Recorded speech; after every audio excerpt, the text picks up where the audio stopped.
రైతు సోదరులందరికీ శుభవార్త. రైతులకు వచ్చేసి రైతు భరోసా నిధులు ఎప్పుడు అవున్నాయో మనకు ఏదైతే ఇప్పుడు ఆ విధి విధానాలు ఉన్నాయో మనకైతే ప్రభుత్వం అయితే రూపొందించడం జరిగింది. రైతు భరోసా నిధులు అసలు ఎప్పుడు ప్రారంభం కావడం జరుగుతుంది. రైతు భరోసా నిధులు ఏవైతే ఉన్నాయో ఎకరాకు వచ్చేసి 15,000 రూపాయలు ఇస్తామని అయితే రాష్ట్ర ప్రభుత్వం అయితే వెల్లడించడం జరిగింది. రైతులందరికైతే మనకైతే సంక్షేమ పథకం అనేది చెప్పుకోవచ్చు.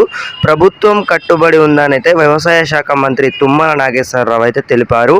శుక్రవారం ఏదైతే కోదన్న పట్టణంలో ఎమ్మెల్సీ పద్మనాభం కాంగ్రెస్ కార్యక్రమంలో వచ్చేసి కాంగ్రెస్ ఏదైతే ఇప్పుడు మన నాయకత్వంతో వచ్చేసి సమావేశం అయితే నిర్వహించారు. రైతు రుణమాఫీ, రైతు భరోసా, వరి పంటకు బోనస్, ఇతర ప్రభుత్వ పథకాలకైతే సంబంధించి రైతుల నుంచి అయితే సలహాలు అయితే సూచనలు అడిగి తెలుసుకోవడం జరిగింది. ఈ ఏదైతే ఉందో సందర్భంగా మంత్రి తుమ్మల మాట్లాడుతూ ఇంకా 4 జిల్లాల్లో రైతుల నుంచి అయితే అభిప్రాయాలను అయితే సేకరిస్తామని అయితే ఆ వెంటనే అందరికైతే రైతుల ఖాతాలో వచ్చేసి రైతు భరోసా నిధులు అయితే జమ చేస్తామని అయితే చెప్పడం జరిగింది.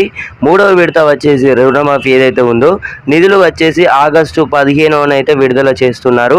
ఈ 2 లక్షల వరకు అయితే ప్రభుత్వం అయితే రైతుల రుణాలను అయితే మాఫీ చేస్తుంది. ఆగస్టు 15వ తేదీన వచ్చేసి 3వ విడత ఏదైతే 3వ విడత ఉందో రుణమాఫీ వచ్చేసి అయితే ఇప్పటికైనా అయితే ఆంక్షలు అయితే విధించడం జరిగింది. రాష్ట్ర ప్రభుత్వం వచ్చేసి రైతులందరికైతే అర్హులందరికైతే ఏదైతే ఇప్పుడు రైతు రుణమాఫీ అలాగే వచ్చేసి రైతు భరోసా నిధులు ఏవైతే ఉన్నాయో 1 ఎకరం నుంచి 10 ఎకరాల వరకు అయితే పరిమితి అయితే పెట్టడం జరిగింది.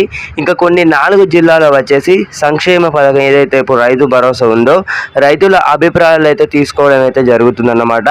మిత్రులందరికీ నమస్కారం. తెలంగాణలో వచ్చేసి అయితే రైతు భరోసా కోసం అయితే ఎదురు చూస్తున్నారు.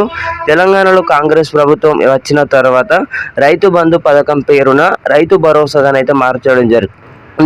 రైతు బంధు ఏదైతే ఉందో పథకం కింద వచ్చేసి రైతు భరోసానైతే కాంగ్రెస్ ప్రభుత్వం అయితే మార్చడం జరిగింది.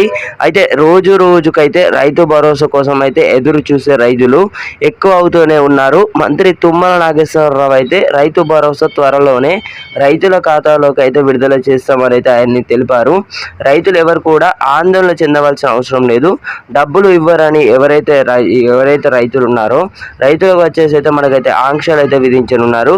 అయితే అర్హులైన వారికి రైతు భరోసా డబ్బులను అయితే ఇవ్వడానికైతే సన్నాహాలు అయితే జరుగుతున్నాయి. తెలంగాణలో సీఎం అర్హులైన రేవంత్ రెడ్డి సర్కార్ అర్హులైన రైతులందరికీ మాత్రం డబ్బులు అందేలాని అయితే చేయాలని అయితే చేస్తున్నట్లయితే తెలుస్తుంది.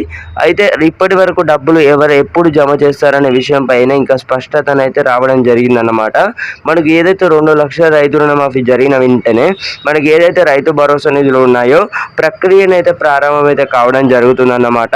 మీరు మిస్ అవ్వద్దు అనుకుంటే ఇప్పుడు ఛానల్ ఎవరైతే కొత్తగా చూస్తున్నారో వెంటనే సబ్స్క్రైబ్ అయితే చేసుకోండి. ఎందుకంటే రైతు భరోసా నుంచి ఎలాంటి అప్డేట్స్ వచ్చినా కూడా రైతులకైతే లేటెస్ట్ అప్డేట్ అయితే నేనైతే అందజేయడం జరుగుతుంది. Thank you guys.